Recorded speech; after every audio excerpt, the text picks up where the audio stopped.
우리 속담에 평안감사도 지하기 싫으면 그만이라는 말이 있습니다. 아무리 좋은 거라도 자기 마음이 움직이지 않으면 안 된다는 것이죠. 설령 하였더라도 열매는 없습니다. 그래서 성경은 우리에게 마음을 참 많이 강조합니다. 마음이라는 단어를 찾아보면 굉장히 많이 나옵니다. 하나님은 우리에게 네 마음을 다하여서 성품을 다하여서 하나님을 사랑하라. 네 마음을 다하라는 표현을 많이 하셨습니다. 사도 바울도 골로새서 3장 23절에 보면 네 마음을 다하여서 섬기라고 말합니다.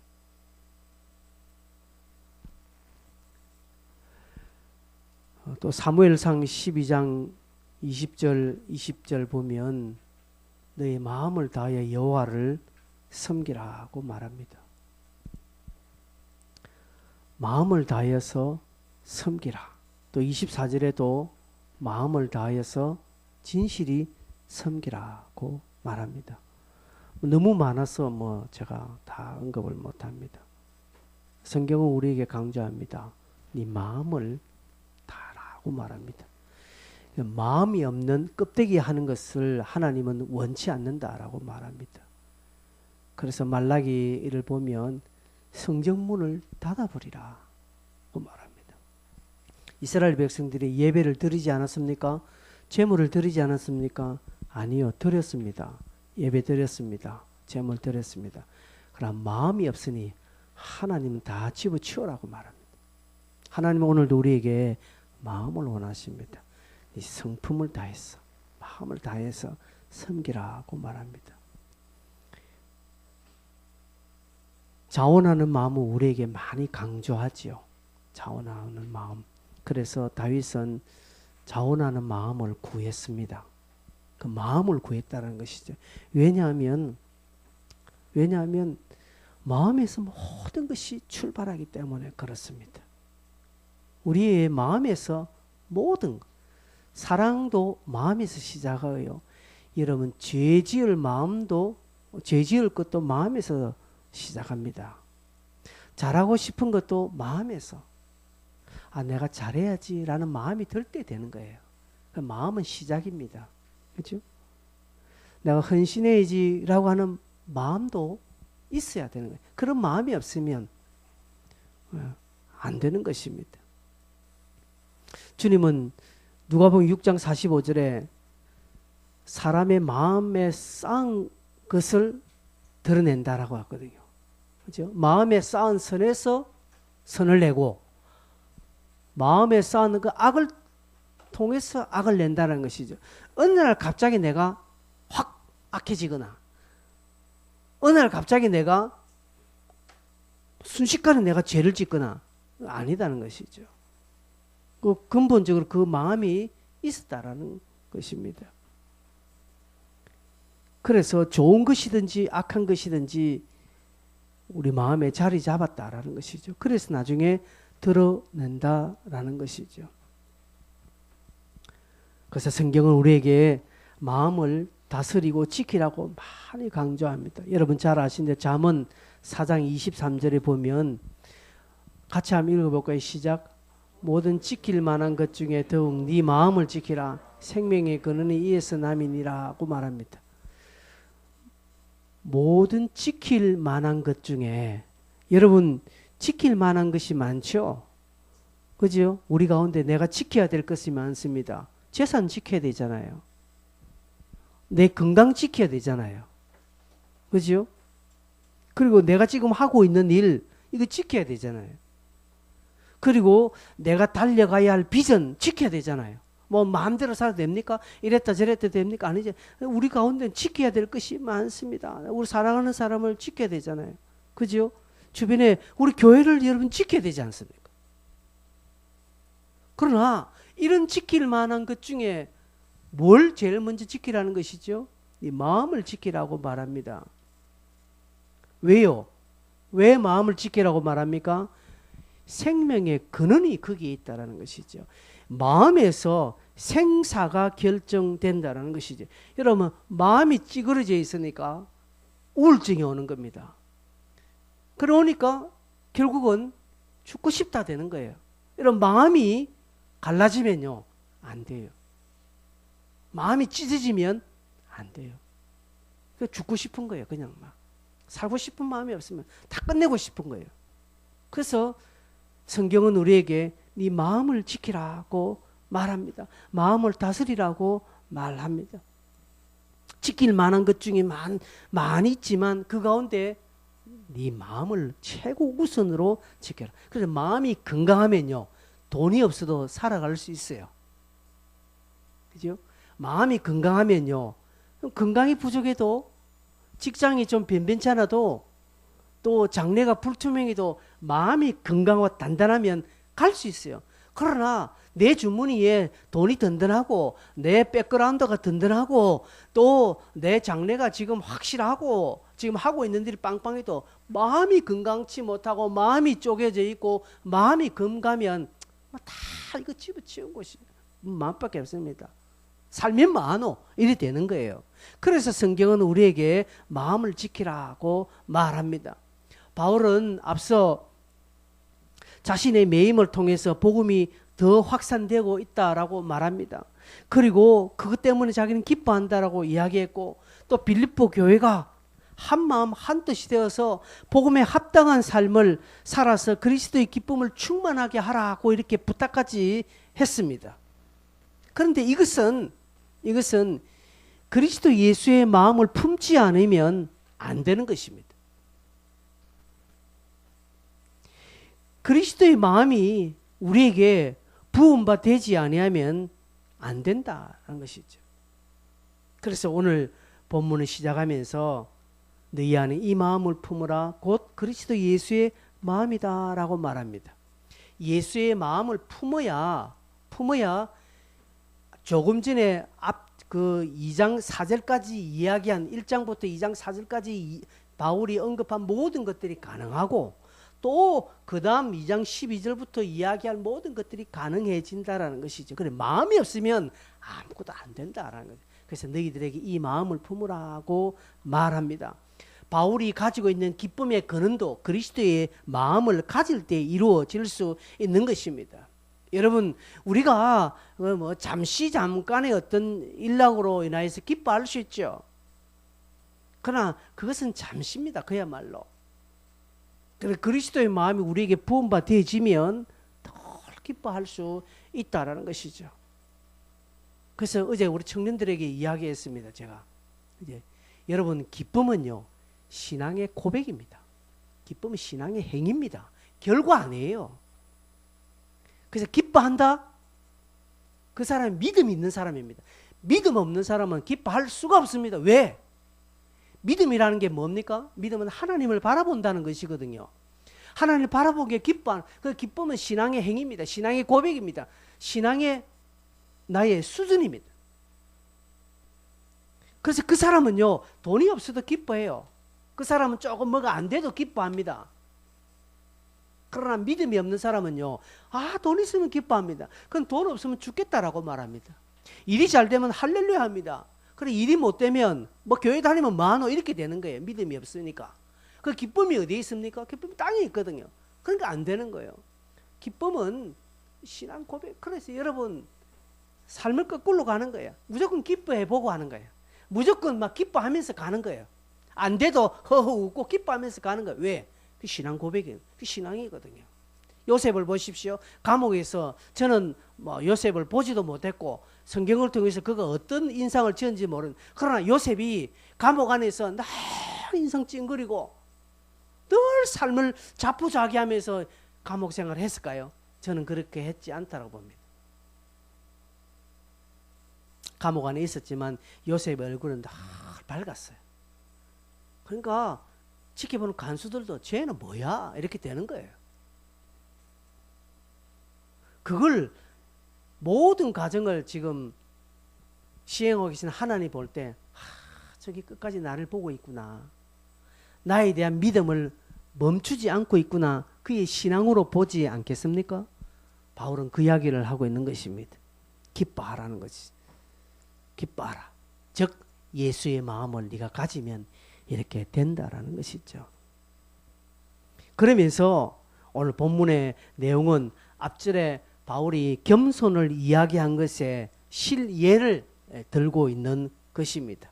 너희가 믿는 예수가 이렇게 했다라는 것이죠.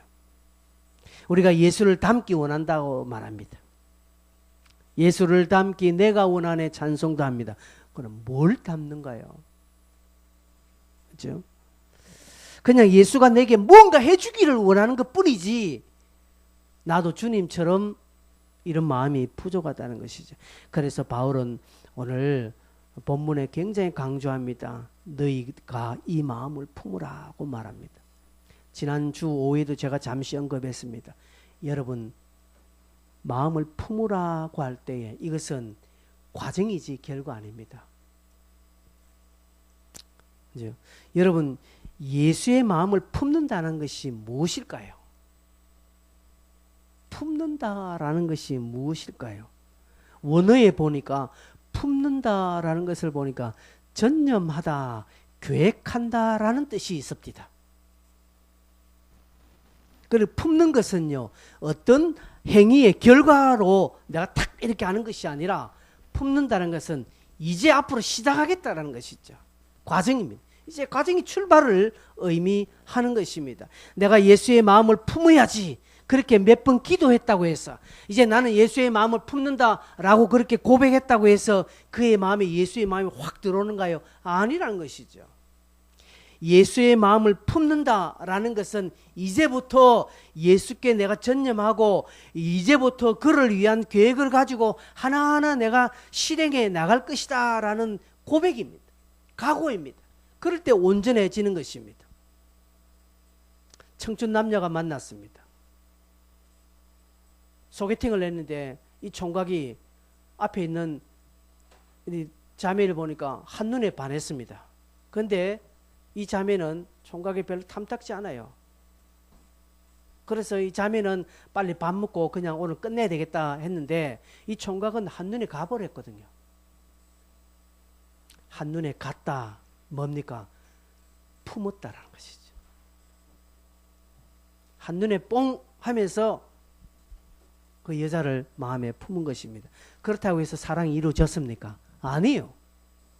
상대방 여자는 오늘 밥만 먹고 끝이다라고 지금 마음 먹고 있습니다. 그런데 이 총각은 그 여인을 품었습니다. 품었다고 해서 사랑이 이루어지고 당장 결혼합니까? 아니에요.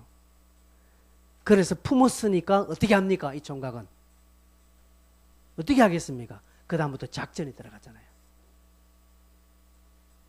전념하는 그 계획을 세우는 게 품었으니까 계획이 나오는 거잖아요. 나는 저 앞에 저 자매가 너무 마음에 들거든. 내가 이때가 저런 여자를 만나본 적이 없어. 딱 그래서 너무 마음에 들었어. 그 다음부터는 저 여자가 나를 별로 안 좋아하는 것 같지만 그래도 어서가면서 비유 맞춰주면서 하는 거예요. 그 전화번호 얻습니다. 뭐 어떻게 해서 전화번호 얻습니다. 다음을 또 약속합니다. 이 여인은 안 만나줍니다. 그러나 계속 이렇게 그 여인을 품고 상대를 알아서 자꾸 대시해 갑니다. 10번 안 넘어간 나무인 나면서 계속적으로 합니다. 선물도 줍니다. 또 어떻게 하면 또 좋은 이벤트도 합니다. 그러니까 그 여인이 보고 이 총각이 처음에는 좀 그렇게 산도주까지 생겼더만 사람이 좀 괜찮네 라고 하면서 이 여자가 마음을 살짝 여는 거예요. 그러다 보니까 계속 이 남자는 그 여인을 연구합니다. 저 여자가 무슨 옷을 좋아하지, 또 어떤 취미가 뭐지, 또 스타일이 뭐지 자꾸 공부합니다. 알아가면 그래서 그게 맞춰주는 거예요. 나는 막 짬뽕 제일 싫어하는데 저 여자가 짬뽕 좋아하니까 뭐 옷 질질 흘려도 같이 먹어줍니다. 나중에 가서 설사를 하는 한이 있더라도. 왜요? 품었으니까. 그렇게 하다 보니까 이 여자가 마음을 확 열고 이 총각 괜찮네. 처음과 다르게 괜찮네. 마음을 열고 오케이. 그래서 사랑이 이루어지는 것입니다. 예수를 품는다 이것입니다. 내가 그리스도를 내 마음에 딱 품는다고 해서 품었다고 해서 품어집니까? 그 다음 내 성질대로 다 하는데 아니에요. 그리스도의 마음을 딱 품었다 될 때는 그 다음부터는 예수를 알아가는 거예요. 계속 주님 앞에 어떻게 자꾸 가는 거예요. 가까이 가는 거예요. 그를 품으라. 그러면 그가 너를 영화롭게 한다고 했으니까 계속 품는 것이 과정이라 했지요. 계속 주님의 기쁨이 되기 위해서 10번 찍어 안 넘어갈 나무 있나 라고 총각처럼 계속 주님 앞에 내가 대셔야 합니다. 그래 기도합니다. 말씀 더 읽습니다. 자꾸 설교를 듣게 됩니다. 또 나름대로 봉사합니다. 헌신합니다. 그렇게 하다 보니까 어느 순간에 그리스도의 마음을 내가 가지게 되는 거예요. 그래서 그 품음의 결과가 나중에 이제 드러나게 되어 있는 것입니다. 여러분, 여인이 임신을 하면요, 반드시 출산합니다. 의도적으로 유산하지 않는 다음에야 반드시 출산하게 되어 있습니다. 그리스도의 마음을 내가 진짜 품었다 하면 드러나게 되어 있습니다. 안 드러나면 안 품은 거예요. 그리스도의 마음을, 여러분 우리가 다 그리스도의 마음 품지 않습니까? 그러니까 때로 바깥에 나가서 손해봐도 아이고 내가 예수 때문에 참자 이렇게 되는 거예요. 그 기본적으로 예수의 마음 품고 있기 때문에 그렇다는 것이죠. 그러나 여기서 말하는 것은 단순하게 우리가 윤리적 차원이나 도덕적인 차원에서 내가 어떻게 좀 성품의 고상함을 뛰어넘는 하나님 앞에서 삶입니다. 내가 그리스도를 품는다라는 것은 마치 이제 드러나는 거예요. 자꾸 여인이 그죠, 아이를 딱 가지면 10달 뒤에는 반드시 출산하는 것처럼 점점 내 삶에서 그리스도가 드러나게 되어 있습니다. 그죠? 임신을 하면 첫째 달, 둘째 달, 셋째 달까지는 거의 표가 안 납니다. 3개월 이상 지나고 이제 4개월, 5개월, 6개월쯤 가야 그다음에 이제 배가 좀 불러오게 나옵니다. 7개월, 8개월째 가면 이제 더 불러오지요. 만삭 때는 그죠, 배가 많이 드러나는 표가 나는 거예요. 그리스도를 품었다는 것은 표가 나 있습니다. 아니요, 표 내고 싶습니다. 여러분, 임신한 여자가 만삭 때까지 자기는 임신한 것을 감추는 여자 어디 있습니까? 아니요. 보니까 만삭된 여자는 오히려 더 배를 더 내더라고요. 확 배를 내더라고요. 왜? 그래 또 허리가 편하니까.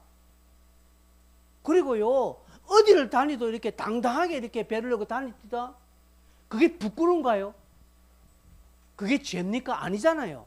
그리스도의 마음을 품었다라는 것은 드러나게 되어 있는 것입니다. 드러나고, 그리고 또 내 마음속에 드러내고 싶습니다. 드러내고 싶습니다. 그래서요, 막 십자가 목걸이 달고 다니는 사람들이 그런 거예요. 십자가 목걸이를 의도적으로 달고 다니는 사람이 있거든요. 왜? 드러내고 싶습니다. 자꾸 드러내고. 그리고 자기가 사용하고 있는 명함에 뭐 어느 회사 뭐 있지만 그 메뉴에 주 예수를 믿으라 그래야 너와 내 집 구원한다, 그런 막 성경 구절을 막 드러내고 싶어요.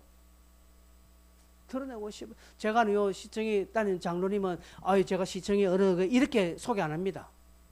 장로님인데 어디 가면 어느 교회 장로입니다. 먼저 소개하고 하는 일은 시청에서 이런 일을 하고 있습니다. 하고 저는 그 말, 그거 하나만 듣고 장로님 대단하다는 것이. 우리는 보통 그러지 이야기 안 하잖아요. 어디 가면 제가 누굽니다 하고 나중에 이야기하면 제가 어느 교회 장로고 어디에 목사다 이렇게 나오는 거죠. 근데 그분은 아예 딱 처음 할 때 저는 어느 교회 장로입니다. 그리고 하고 있는 일은 시청에서 지금 이런 일은 하고 있습니다. 와, 그거 제가 들을 때 너무 듣는 귀가 복되더라고요. 그 이야기를 듣는 제 귀가 복되다면 그것을 듣는 하나님 귀가 얼마나 적었겠습니까? 하나님을 영화롭게 하는 것이시지 않겠습니까? 여러분, 예수의 마음을 구하십시오. 예수의 마음을 품으십시오. 한두 번 기도했다고 되는 거 아닙니다. 품었다면 시작하는 거예요. 그리고 달려가는 거예요. 여러분, 출애굽기 31장 6절에 보면 이렇게 되어 있습니다. 내가 또 단 지파 아히사막의 아들 오홀리압을 세워 그와 함께 하게 하며 지혜로운 마음이 있는 모든 자에게 내가 지혜를 주어라고 되어 있습니다. 지혜로운 마음이 있는 자에게 주님은 뭘 준다고요? 지혜가 있는데 뭘 또 지혜를 준다는 겁니까? 즉은 지혜로운 마음을 품은 자에게는 내가 지혜를 줄 것이다 라는 것이거든요. 지혜의 대명사이신 예수 그리스도를 여러분 마음에 품으면 예수의 마음이 있는 모든 자에게 내가 예수를 주어라고 이렇게 바꿔 읽어도 되는 것입니다. 여러분, 예수의 마음을 품고 예수의 마음을 구하면 하나님이 그에게 예수를 부어줍니다. 성령을 부어주신다는 것이죠. 그런데 사단은 우리 안에 자꾸 다른 마음을 집어넣습니다. 그래서 예수의 마음이 나타나지 못하도록, 자꾸 우리 인간이 드러나도록, 내 혈기, 감정이 드러나도록 예수의 마음을 나타내지 못하도록 우리를 방해하는 거예요. 비슷한 마음이 나오도록 합니다. 내 자신이 속는 줄도 모르게 그런 마음을 자꾸 사단은 내게 집어넣습니다. 왜? 우리가 그렇게 틈을 줬으니까. 사단은 자꾸 비슷한 마음을 줘요. 그래서 성경은 우리에게 마음을 지키라고 여러 번 강조합니다. 신명기 4장 9절 한번 볼까요? 신명기 4장 9절에 보면 오직 너는 스스로 상기한 네 마음을 힘써 지키라고 말합니다. 그렇죠? 그리고 중간에 네 마음에서 떠나지 않도록 조심해라 하고, 마음에서 떠나지 않도록 마음을 지킬 뿐 아니라 마음을 떠나지 않도록 조심해라 하고 말합니다. 여러분, 예수의 마음이 없으면 기뻐하는 것도 힘들고요, 교회 일도 힘듭니다. 헌신도 힘듭니다. 신앙생활 다 어렵습니다. 마음이 없으면 아무것도 안 된다는 것이죠. 그래서요, 바빠서 못한다, 몸이 불편해서 안 된다, 다 거짓말입니다. 제가 딱 해놓고 이야기합니다. 다 거짓말입니다.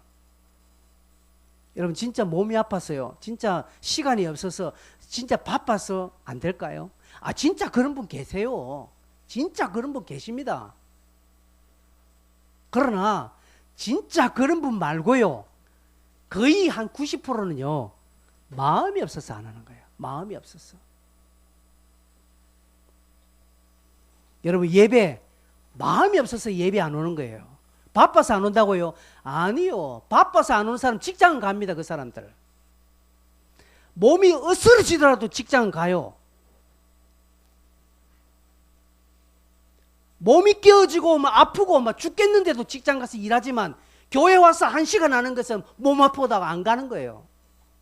여러분, 안 그렇습니까? 제가 지금 너무 무리하게 해석하고 있는 겁니까? 여러분, 안 그런가요, 여러분? 마음이 없는 거예요. 그래서 하나님은 우리의 마음을 보시는 겁니다. 예수의 은혜로 구원받은 우리, 하나님의 놀라운 은혜를 받은 우리, 실제 그 은혜에 보답하는 삶, 하나님을 영화롭게 하는 삶은 너무 미미한 것입니다. 그래서 하나님께서 이스라엘 백성들을 그렇게 시험하셨습니다. 신명기 8장 2절 보면 이렇게 되어 있습니다. 네 하나님 여호와께서 이 40년 동안에 네게 광야길을 걷게 하신 것을 기억하라. 이는 너를 낮추시며 너를 시험하사 네 마음이 어떠한지, 그 명령을 지키는지 안 지키는지 좀 알아보기 위해서 하나님이 40년 광야길을 허락한 거예요. 하나님은 오늘 네 마음이 어떠한 것을 하나님 알고 싶으면 네 마음이 뭐냐는 것이죠. 네 마음이 어디 있느냐는 것이죠. 여러분 마음이 어디 있습니까? 예스 예민하게 듣지 마십시오. 진지하게 들으십시오. 여러분 마음이 어디 있습니까? 오늘 이 자리에 앉아 있어도 여기에 마음이 없는 분 계세요. 오후에 빨리 수영 묻는 거기에 마음이 있지. 삶의 크고 작은 고난, 뜻대로 뭔가 되지 않을 때 여러분 이 부분을 깊게 한번 묵상해 보십시오. 하나님은 지금 내 마음을 알고 싶어서 내게 이런 크고 작은 시련을 허락하고 있지 않은가?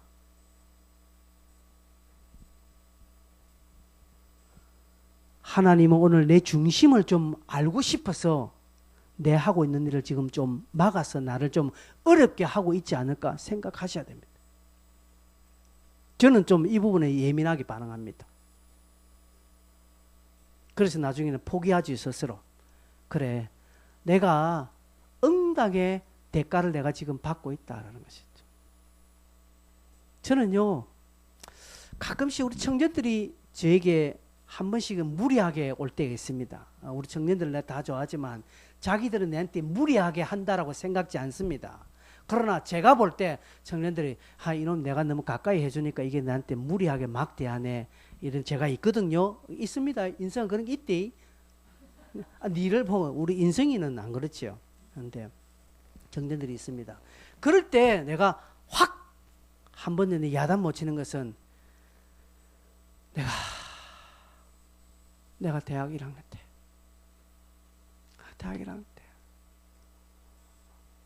그때 그 목사님 사택에 돌 던진 것이 생각납니다. 그랬거든요. 그때 대학 1학년 때 공동회의 때 제가 우리 청년들 생각도 못해. 제 미소가 뭐 그걸 하겠습니까? 쟤보다 더 어렸을 때에 갓 대학 입학할 때 고등학교 졸업하고 그때에 제가 19살 20살 때 제가 교회를 알면 얼마나 알겠습니까? 그런데 식은밥 빠지게 내가 의장 해가지고 고함 지르고 해요. 그게 이제 아니까 막 그때 목사님 조금 제가 섭섭해서 막 밤에 막 목사님 2층 살 때 서재인 쪽에 막 돌 하나 던져버리고 제가 이렇게 못된 짓 했습니다. 늘 아마 죽을 때까지 그 생각은 안 떠날 거예요. 그래서 청년들이 저에게 돌 던져도 그때 그걸 생각나서 내가 아무 말 안 합니다. 얘들아 내게 돌 던져라. 괜찮다. 나도 그랬으니까. 던지긴 해봐라. 그냥 왜 그렇습니까? 그런 것들이 예전에 내가 그때 그 목사님에게 그때 교회에 내가 조금 소홀한 것들이 자꾸 생각나더라고요. 그래서 하나님이 나를 좀 이렇게 그거 생각하도록 회개하도록 하기 위해서 이렇게 크고 작은 어려움을 주시지 않겠나 생각해 봅니다. 하나님이 꼭 그러신 분은 아니지요. 그러나 그래서 내가 마음을 바로 써야 되겠다라는 것을 다시 한 번 더 되새기고 있습니다. 하나님은 우리에게 두 마음을 또 원하지 않습니다. 두 마음을 기뻐하지 않습니다. 우리 안에 혹 두 마음 없습니까? 세상도 있고 하나님도 있고 하나님 그거 원하지 않습니다. 시편 119편 113절 보면 하나님은 두 마음을 미워한다라고 했습니다. 두 마음을 품는 자들을 미워하고 라고 되어 있죠. 여러분 반대의 마음도 하나님 미워하지만 내 안에 하나님의 마음이 있다고 해서 하나님 다 좋아하는 아니에요. 내 안에 또 다른 마음이 있으면 하나님을 미워하는 것입니다. 야고보서 1장 8절에 보면 두 마음을 품는 자는 정함이 없다 이렇게 되어 있습니다. 저게 무슨 말일까요? 두 마음 품는 자는 안 된다 이 말입니다. 해도 안 된다는 것이죠. 될 듯 하면서 안 됩니다. 두 마음 품은 자는요. 왜? 하나님 미워하시기 때문에. 여러분이 하나님이 미워하는 자리에 서 있을 이유가 없잖아요. 그래서 두 마음을 지워야 됩니다. 억울하더라도 나중에 설교하기 위해서 억울하고 괘씸하더라도 여러분이 용서가 안 되고 화가 나더라도 두 마음 품으면 안 됩니다. 왜? 그건 내 손해입니다. 100% 내 손해. 하나님은 그를 미워하십니다. 네가 뭔데? 라고 되는 거예요. 네가 뭔데? 너는 내한테 어떻게 하냐? 이렇게 하나님 질문하면 뭐라고 할까요? 김동호 목사님 암이 걸렸을 때에 하나님 왜 내가 뭘 잘못해? 내가 그동안 교회를 이렇게 하고 내가 하나님을 위해서 전 삶을 다 드렸는데 왜 내게 하나님 왈 니는 왜 안 되는데? 할 말이 없잖아요 우리. 여러분 두 마음도 안 되고요. 오로지 그리스도의 마음을 품어 그리스도에게 전념하고 그리스도를 향한 계획, 청춘 남녀가 연애를 시작할 때 그렇게 가는 것처럼 늘 생각하시기를 바랍니다. 그러기에 오늘 그리스도의 마음을 구하셔야 됩니다. 하나님 내게 마음을 주시오. 오늘 우리가 기도했다고 해서 내 마음에 하나님의 마음이 꽉 찼냐? 안 그래. 이제부터 시작하는 거예요. 그렇죠? 구해야 합니다. 자 그러면 주님의 마음이 어떻게 드러나셨습니까?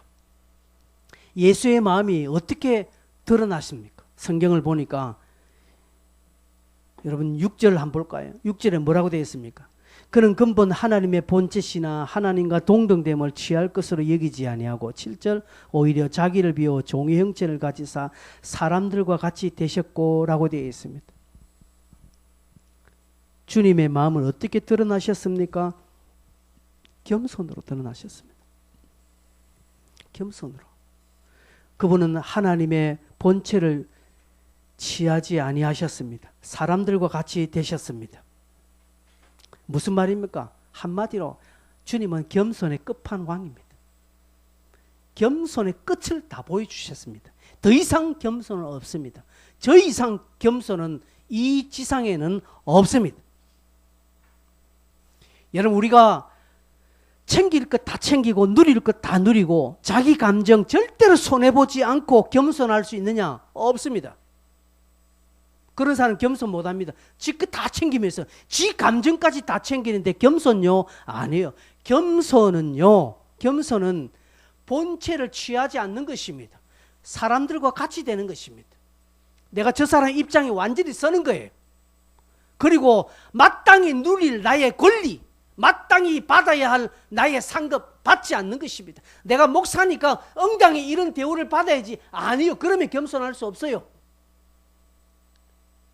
어떻게 목사한테 이럴 수 있나라고 생각하면 그 목사는 겸손할 수 없습니다. 겸손은 본체를 취하지 않는 겁니다. 하나님은 예수 그리스도 그분은 하나님입니다. 그러나 하나님의 그 동등함을 포기하셨습니다. 그리고 사람이 되으셨습니다. 사람. 겸손의 끝을 보여주셨다는 것이 겸손한 척 아닙니다. 우리는 겸손한 척 할 수 있습니다. 그러나 안 돼요. 표가 납니다. 여러분, 사람들과 같이 되셨다. 어느 정도 겸손하셨으면 사람과 같이 될 수 있을까요? 인생을 얼마나 사랑하셨으면 하나님이 사람이 되셨을까요? 제가 이 부분을 지난번 몇 번 다르게 설명할 수 했습니다. 요즘 개나 고양이 키우시는 많죠. 그죠? 내가 고양이를 너무 좋아합니다. 개를 너무 좋아합니다. 여러분, 개 한 마리 키우는 거요. 애 키우는 것보다 더 들어갑니다. 개도 얼마나 비싼 반문인지 모릅니다. 개 병원 한번 데려가 보십시오.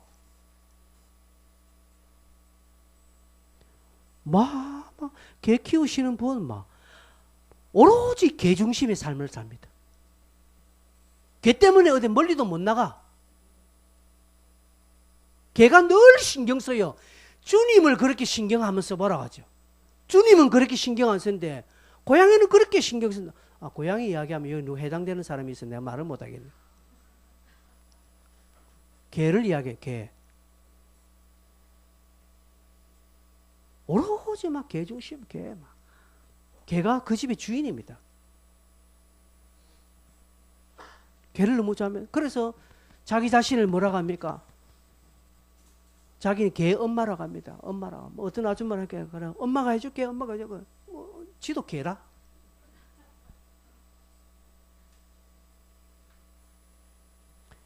여러분, 개를 너무 좋아하니까 물어봅시다. 당신 개가 그래 좋나 좋다. 그러면 니도 한번 개가 돼볼래? 개가 될 수 있는 길이 있다면 당신 개가 되겠습니까? 이렇게 물으면 안 한답니다. 평안아, 네 고양이 되고 싶나? 만약에 네가 고양이 될 수 있는 그런 길이 있다면 네 고양이 될래? 왜? 그래 좋아하는데 안 될 거야. 그래 안 할 걸요. 하나님 그분이 사람이 되셨다는 것은 내가 고양이 되는 것보다 더 비천한 거고 더 겸손한 거예요. 왜요? 고양이나 나나 창조물이기 때문에. 고양이도 나도 다 창조물 하는, 그러나 창조주 그분이 피조물이 된다는 것은요, 이거는 말도 안 되는 거예요. 근데 주님은 그걸 감당하셨다는, 왜요? 겸손하셨기 때문에.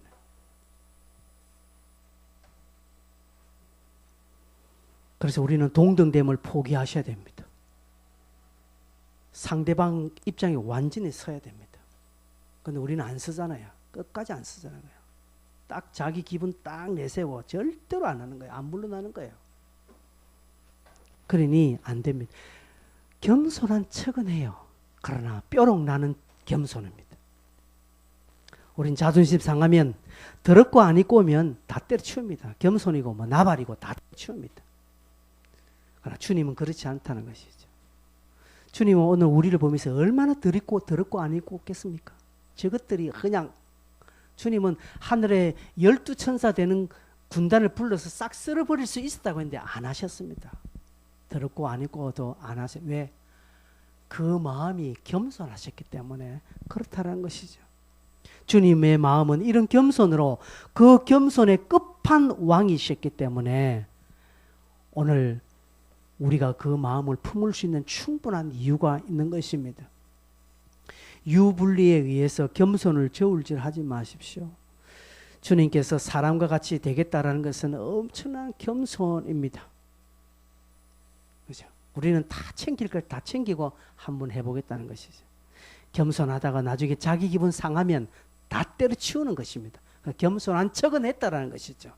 진짜 예수의 마음을 품은 사람은요, 진짜 예수의 마음이 내 안에서 무럭무럭 자라는 사람은요, 자존심 뭉개지고 자기 너덜너덜하게 탈탈탈 다 털려도 예수의 마음이 그 안에 있으면요, 감당합니다.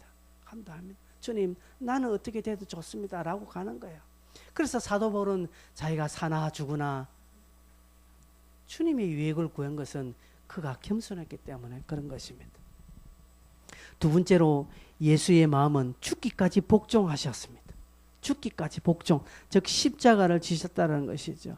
8절 보실까요? 사람의 모양으로 나타나서 자기를 낮추시고 죽기까지 복종하셨다라고 합니다. 여러분, 낮추시고 복종은 됩니다. 그러나 죽음까지 불사하는 복종은 도대체 누가 할 수 있습니까? 어떤 마음이었기에 할 수 있습니까? 십자가라는 것이죠. 주님도 십자가 지시기 전날 밤에 주님도 괴로워하셨습니다. 하나님, 할 수만 있다면 이 잔을 내게서 옮겨달라고 그렇게 구하셨습니다. 인간적인 주님은. 그러나 주님은 그렇게 옮겨달라고 그랬고 싹 옮겨갔습니까? 안 했어요. 감당하셨습니다. 즉 죽기까지 복종하셨다라는 것이죠. 여러분, 알면서 그 자리에 가는 그 심적 고통이 얼마나 하겠습니까? 여러분, 청년들 시험이 있습니다. 내일 모레 점점점 시간이 다가오지요. 그죠? 시험 기간이 점점점 다가오면 심적 부담이 크잖아요. 그죠? 그 심적 부담을 주님은 감당하셨다라는 것이죠. 그런데 우리는 심적 부담되면 거부합니다. 교회 일도 그렇습니다. 목사님 부담되는 거 안 하겠습니다. 왜 그럴까요? 그 안에 그리스도의 마음이 부족하기 때문에 그렇습니다. 목사님 그건 제 은사가 아닙니다. 여러분, 교회 일을 100% 은사로 하는 거 아니에요. 은사로 하는 것이 열매가 있지만 그러나 그렇지 않을 때는 감당하는 거예요. 죽이 되든 밥이 되든 감당하는 거예요. 왜? 주께서 책임져 주실 것을 믿음으로 감당하는 것이지 내 힘으로 내 능력으로 하는 것 아니라는 사실입니다. 몸은 어느 정도 흉내낼 수 있습니다. 겸손한 척, 순종하는 척 흉내내지만 그러나 죽기까지 복종하지 못합니다. 즉 그 끝까지 가지 못한다는, 순종의 끝자리는 가지 못한다는 것이죠. 예수 그리스도에게 하나님은 십자가를 주셨습니다. 오늘 우리에게도 다 개개인의 십자가의 자리가 있습니다. 그런데 우리는 그 십자가의 자리까지는 안 갑니다. 십자가 근처까지는 가는데 막상 십자가 지려고 하니까 나도 부담되고 힘들다는 것이 주님 다음에 할게요 돌아서는 것입니다. 죽기까지 복종이 안 되는 거예요. 우리 개개인의 십자가 자리까지 정말 내 자존심 죽고 내가 죽는 그 자리까지 복종 안 한다는 것이죠. 더러워서 내가 못하겠다라는 거 하는 거예요. 내가 왜 이런 수모를 당하면서 내가 교회 생활을 해야 되는데 가는 거예요. 목사지가 뭔데? 지가 목사지라고 하면서 달라드는 거예요. 나중에는 자존심 상한다고 더럽다고 안 하는 겁니다. 교회가 여기밖에 없나 하고 가는 거예요. 그리스도의 마음이 부족하니까 결국은 안 된다라는 것이죠. 그러나 죽기까지 복종하는, 정말 주님처럼 낮아지고 주의 마음을 가지고 겸손한 자리까지 끝까지 가면 억울해도 비참해도 내가 순교하리라는 그런 각오로 죽기까지 가면 회복이 일어나는 것이죠. 하늘의 밀알이 땅에 떨어져 썩어 죽지 아니하면 열매를 거두지 않는 것입니다. 씨앗이 떨어져서 땅에서 죽어야만 그 다음에 열매가 드러나는 것처럼 우리의 회복도, 인생의 회복도, 우리의 신앙의 회복도, 교회의 회복도 저와 여러분이 정말 예수의 마음을 가지고 끝까지 겸손한 자리로 가고 우리 개개인의 십자가의 자리에서 결국 우리가 죽어야 여러분이 꿈꾸던 교회가 이루어지고 여러분의 꿈꾸던 여러분 장래, 여러분의 삶이 이루어질 것이라는 것이죠. 우리 모두가 다 십자가 근처에서 지금 어슬렁어슬렁거리고 있는 거예요. 안 되는 거예요. 두 마음이 있는 거예요. 하나님은 두 마음을 미워하신다고 했습니다. 두 마음을 품은 자는 정함이 없다고 안 된다는 것이죠. 가까이 갔지만 안 된다는 것이죠. 마치 목마른 사람이 물가에 왔습니다. 물을 마셔야 되는데 못 마신다는 것이죠. 그것처럼 안 된다는 것이죠. 주님은 겸손히 복종한 자리까지 끝까지 갔습니다. 가니까 무슨 일이 납니까? 그 결과가 어떻습니까? 여러분 9절 한번 볼까요? 9절 10절 그 결과를 다 같이 읽겠습니다. 시작. 이름으로 하나님이 그를 지극히 높여 모든 이름 위에 뛰어난 이름을 주사 하늘에 있는 자들과 땅에 있는 자들과 땅 아래에 있는 자들로 모든 무릎을 예수의 이름에 꿇게 하시고 라고 되어 있습니다. 결과가 어떻습니까? 첫째로 뛰어난 이름을 주셨습니다. 겸손하여 사람이 된 것을 여러분 사단은 얼마나 비아냥거리겠습니까? 세상은 얼마나 그것을 손가락질하겠습니까? 결국 그렇게 됐네. 그죠? 결국 십자가에 죽어버렸네. 결국 실패했네. 라고 하지만 그러나 하나님은 다시금 그를 부활시키셔서 뛰어난 이름을 주셨다라는 것입니다. 저와 여러분이 겸손하여서 끝까지 복종하면 아이고 짜다가 저 사람 저렇게 예수 믿다가 저 모양 저 꼴이 됐나. 아이고 내 같으면 죽으면 죽었지 저래 못한다. 사람들은 그렇게 이야기할 거예요. 그러나 끝까지 그 자리에서 개개인이 십자가의 자리에서 죽은 다음 죽으면 하나님이 비로소 그를 회복시켜 주시는 어떤 회복, 여러분 명예가 권위가 일어나는 거예요. 권위, 여러분의 그 이름을 뛰어나게 해 주시는 것입니다. 실추된 명예, 실추된 권위를 회복시켜 주시는 것입니다. 두 번째로 모든 무릎이 무릎 꿇습니다. 세상의 인정입니다. 세상의 인정이 일어나는 것이죠. 죽기까지 복종하는 그런 십자가는 부끄러움일 수 있습니다. 자존심 상하고 정말 비참할 수 있습니다. 내가 뭐가 이래서 내가 이런 수모를 당하나 라고 하는 마음이 있습니다. 사단이 승리하고 세상이 그렇게 손가락질하는 게 보이지만 그러나 그 십자가를 통과하니까 세상의 인정이 일어날 뿐 아니라 침뱉고 욕하고 나에게 손가락질한 모든 그 입술과 무릎이 발 아래 무릎 꿇게 된다는 것이죠. 진짜 승리가 일어나는 것입니다. 다윗이 사울을 죽일 수 있는 기회가 여러 번 있었지만 죽이지 않다라는 것이죠. 겸손히 끝까지 그 사울을 인정해 주니까 사울이 뭐라고 합니까? 나중에 나는 너를 몇 번 죽이려고 했는데 너는 나를 이렇게 살려줬구나. 만왕의 하나님께서 너를 축복하실 것이다 라고 사울이 다윗을 축복하고요. 사울은 다윗이 안 된다는 것을 알아서 나는 다윗의 깜이 안 되구나. 사울은 일찌감치 알았을 것입니다. 그 자존심이 너무 상하니까 일찌감치 포기를 못하는 거예요. 일찍 사울도 미리 나는 사울의 다윗의 깜이 안 되네 하고 스스로 꼬리를 내렸으면 사울이 어떤 하나님의 은혜를 받았을지는 모릅니다. 자존심 상하고 더럽고 안 입고 가니까 절대로 죽으면 죽었지 내 눈에 흙이 들어가기 전에 나는 그래 못한다 라고 가니까 결국 그 자리에 가는 거예요. 여러분 우리도 그렇습니다. 십자가 부끄럽고 실패하는 것 같고 내 자신이 비참하고 그렇게 보이지만 그 십자가에서 내가 죽어버리면 하나님이 내 이름을 이상권이라는 이름을 올려주고 그죠? 내 어깨를 세워주고 그리고 사람들이 내게 와서 내가 잘못했다 미안하다라고 그렇게 하는 날이 온다라는 것이죠. 진정한 승리가 일어나는 것입니다. 마지막 세 번째로 영광을 돌리게 되어 있습니다.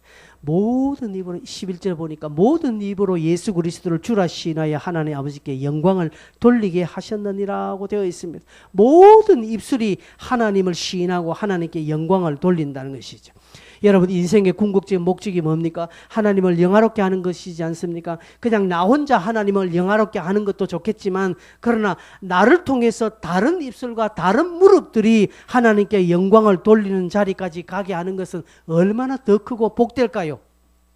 그게 진짜 있지 않습니까? 여러분 신앙생활은 정말 독불장군 아닙니다. 내 혼자 독야청장 예수 잘 믿어서 내 혼자 천국 가는 거 그거 하나님 썩 기뻐하지 않습니다. 하나님 내가 잘 믿을 뿐 아니라 또한 내가 누군가를 세워서 이게 지난번 돌아보는 것이죠. 내가 누군가를 돌아보아서 같이 천국 문에 꼴이 나도록 그렇게 함께 한다면 이게 얼마나 복되고 주님이 주시는 그 영광을 우리가 세상에 나타내는 길이겠습니까? 성도 여러분, 이런 영광의 자리까지 가야 됩니다. 그렇다면 십자가를 져야 됩니다. 다시금 말하지만 십자가가 없으면 면류관도 없습니다. 노 크로스 노 크라운이라는 말이 거기에 나오는 거예요. 여러분이 고생하는 거, 여러분 수고하는 거, 여러분 자존심 사는 거 하나님 모르시지 않습니다. 다 알고 계십니다. 하나님 반드시 그 신원을 회복시켜 주시면 땅 위에서 천국 가서 회복시키는 거 아니에요. 천국은 당연히 회복되는 것이고 하나님 땅에서 반드시 여러분의 억울한 것을 다 갚아주실 것이고 여러분의 실추된 명예, 떨어진 권위를 하나님 다시 세워주실 것입니다. 여러분 앞에서 불신자들이 손가락질하면서 여러분에게 욕하고 여러분 침난 그 자들이 나중에 다 고개 숙이고 무릎 꿇게 된다는 것이죠. 누가 그러셨습니까? 예수 그리스도 그분이 그러셨다는 것이죠. 그래서 우리가 그분의 마음을 품어야 된다는 것이죠. 마음을 품는다는 것은 단순하게 몇 번 한 번 기도하고 반짝으로 내가 그래야지가 아니라 이제부터 전념하는 겁니다. 예수의 마음을 품었으니까 이제 예수의 마음을 잉태했으니까 3개월 5개월 되면 배가 나오는 것처럼 신앙생활 3년 5년 하면 뭔가 이제 배가 불러서 예수를 잉태하고 예수의 마음이 이제 흘러나가는 거예요. 꽃이 그냥 향기를 그냥 바라는 것처럼 내 삶에 그러는 것이지. 전에는 내가 성질나서는 못했는데 어느 순간 예수를 믿고 3년 4년 5년 지나니까 나도 모르게 그것이 이해가 되어지고 아이고 네가 그렇나 그렇게 상대방을 이해하고 내 자존심 상하다. 아 괜찮아 나는 어떻게든 괜찮아 네가 잘 됐으면 좋겠다 이렇게 가는 거예요. 그자 상대방 자리까지 가는 거예요. 그 돌아보니까 아 어느새 내가 이렇게 됐네. 나도 많이 변했는데 이렇게 가는 거예요.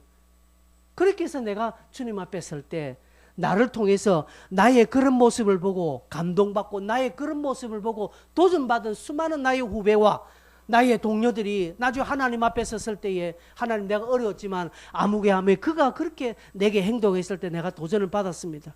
내가 그 사람 때문에 내가 오늘 이 자리에 서게 되었습니다 라고 고백하는 그날 오지 않을까요? 그럴 때 내 눈에 흘린 눈물을 하나님 씻겨주시고 그래 네가 수고했다. 네가 나 때문에 그래 참고 네가 나 때문에 그렇게 했느냐 내가 다 한다라고 하는 거예요. 그러면서 봐라 네를 향하여서 내가 마련한 집을 한번 보라고 하는 것이죠. 여러분 그냥 설화 그냥 막 여러분에게 듣기 좋으라고 하는 말 아닙니다. 제가 방금 말한 것은 진짜입니다. 반드시 그날 이루어집니다. 여러분 믿으신다면 오늘 이 마음을 구하고 이 마음을 내 안에서 자꾸 정복시켜 나가도록 전념하시고 어떻게 하면 내가 주님 마음이 드러날까 계획을 세우십시오. 내가 어떻게 하면 저 여자를 내가 내 사람으로 만들까 계획시는 것처럼 어떻게 하면 내가 하나님의 사랑을 독차지할까 여러분 계획을 시고 계획을 세우시고 하나씩 하나씩 감당해 나가셔서 그리스도의 마음을 드러내는 자로 기쁨의 근원을 누리는 자로 다 서시길 바랍니다. 같이 한번 동성으로 한번 기도하시겠습니다. 여러분 설교를 들으시면서 혹 여러분 마음속에 부딪히거나 여러분 마음속에 도전이 되거나 여러분 마음속에 주시는 그런 음성이 있다면 예민하지 말고 겸손히 구하십시오.